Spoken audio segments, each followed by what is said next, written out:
Hey everyone, in this video I want to go over rational expressions and how to simplify them.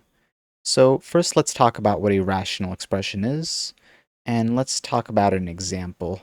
Let's say we had x squared plus 6x plus 9, all divided by x squared plus 8x plus 15. So right here we're dividing two polynomials. And that's what a rational expression essentially is. It's when we are dividing two polynomials or when we have polynomials in the numerator and denominator of a fraction. So in this video, we'll talk about how to simplify this and what exactly we can do to divide this. So let's take a look at our numerator first.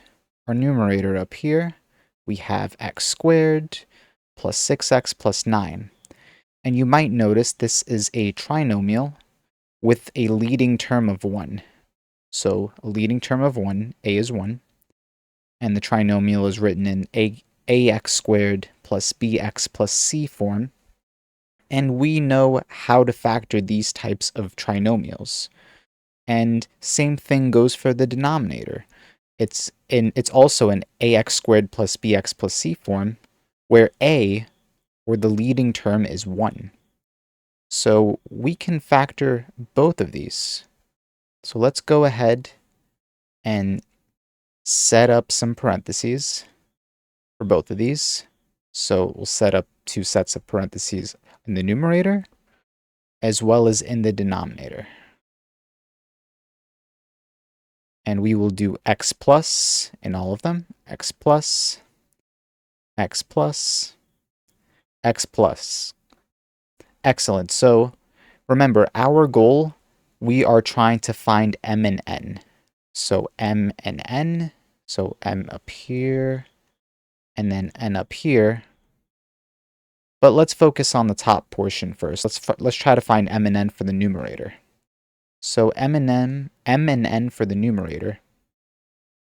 We need two numbers that when we multiply them, so m times n, will give us the c term, which is 9. So 9 up here. That's our c term in the numerator. So 9. And then when we add them, m plus n, that will give us our b term, which is the 6. So that is 6. So we need to find these two numbers, m and n. So, okay, let's start with our c term, 9. So 9 right here. Let's list its factors. So what can 9 be written as? Well, 9 can be 9 times 1, or it could also be 3 times 3. Okay, let's start with 9 times 1. So 9 times 1, can we try adding them? Will that get us to 6? Well, no, because if we try to add both of those numbers, 9 plus 1, we'll get to 10. And that's not what we want. We're looking for two numbers that add up to 6. So 9 and 1 won't work, so let's cross those out. Let's try 3 and 3. So 3 plus 3, if we try adding those two numbers, that will get us to 6. And therefore, that is what we need. Our m and n could be 3 and 3. So our m and n, they're both 3. So let's go ahead and replace m and n with 3 and 3. So 3 and 3. So x plus 3 times x plus 3 is the factored form of this. Excellent. And I believe I erased this. Let me just put that back. 8x plus 15. Excellent. Okay, good. So now let's go ahead and factor the denominator. Let's erase all this. And let's factor this denominator right here. So in order to factor this, again, we have to find m and n. So we have to find m and n, where m times n will give us the c term, which is 15 in this trinomial. It's this 15. And m plus n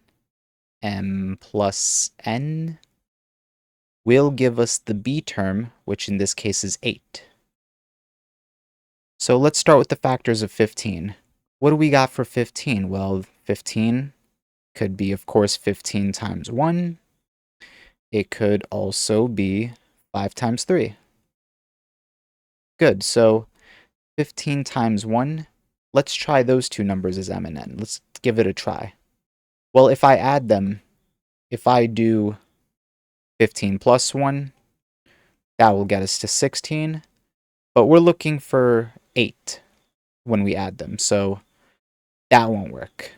15 and 1 won't work, and you might notice that 5 and 3 will work, because 5 times 3 is 15, and 5 plus 3 is 8, which is just what we're looking for, 8, 8. Excellent, so we can have 5 and 3 be our m and n. So let's go ahead and write those, 5 and 3. Excellent, so we factored this successfully. We've gone from this rational expression up here to now this rational expression in factored form. And you might notice something. We have an x plus 3 in the numerator up here, and an x plus 3 in the denominator. So when we have something multiplied in the numerator and the denominator, we can cancel those out. So x plus 3, we can cancel it out on the top and on the bottom as well. And we're just left with these two terms, right, or these two binomials right here. So if we scroll down a little bit, we can rewrite this. What's left up here? X plus 3, and there's nothing around it anymore. We can just drop the parentheses over x plus 5 in the denominator. And there we go. We've simplified the rational expression that we started with. So in our original problem, we had this rational expression, x squared plus 6x plus 9 over x squared plus 8x plus 15. And through factoring and simplifying it, we're able to simplify it to x plus 3 over x plus 5. And that is the final answer. So if you have any questions at all, please leave them down in the comments below. I hope this helps, and thank you for watching.